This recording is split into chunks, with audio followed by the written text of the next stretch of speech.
Good morning. I want to talk to you about radical acceptance. So, radical acceptance is this concept where we have to accept things that have happened to us or even happened to others. And I want you to understand that it doesn't mean that you approve of it or that you agree with it or that you like it. It's just that you have to learn how to accept what has happened so that you can move through it and be successful in your life. I'll give you some examples. Say you go to the doctor, you find out you have diabetes or high blood pressure. Well, those illnesses cause you to have to make a change in your diet. You might have to exercise more. You might not feel like doing those things, but you still have to accept the diagnosis. Say you go to your therapist or psychiatrist and find out, hey, you have bipolar disorder. That requires you to do some things. You might have to take some medication. You might need to go to therapy. You might need to see your psychiatrist regularly for appointments.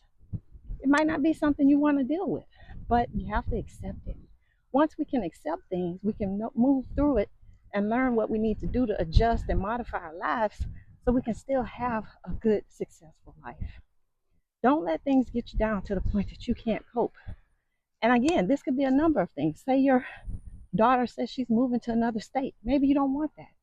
Maybe you have grandchildren. You like to see them and spend time with them, but your daughter's husband's job has moved her to some other state. So we still have other ways to keep in touch. You got Facebook, you can do FaceTime, you can call, and you can visit. So sometimes we think things are the end of the world, and they're really not. And we have to learn how to move through our difficulties. Now, sometimes it's a little more drastic than that. Maybe someone dies. Okay, we have to accept that the person is gone. But the way we feel about them, it doesn't disappear. If you lose your grandmother or your aunt or uncle or mom or dad, as we get older, these things happen. Sometimes it happens suddenly. They might not have a lengthy illness. They may have died in a car accident. It's not something that we want to accept, but what that person means to you in your life, you'll always carry with you. The things that they taught you, the things that were meaningful to you, you still carry those with you in your heart everywhere you go. But we have to accept what has happened.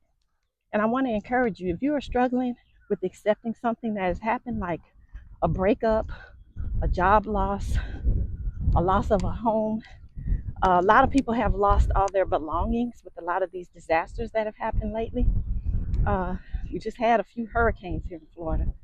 So if you are struggling with something and you're feeling down and blue, please call 988. If you need resources, please call 211. There's resources for you. Don't struggle in silence, suffer in silence, and feel that you have no one to turn to. There's people that care. So think about, how can I accept things that have happened and learn that I'm still alive.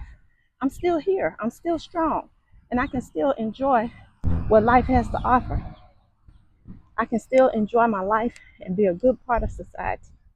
Don't give up on yourself and learn how to accept what has happened. Again, doesn't mean you agree with it. It doesn't mean you like it, but you can survive through it. So I want to give you that hope and encouragement.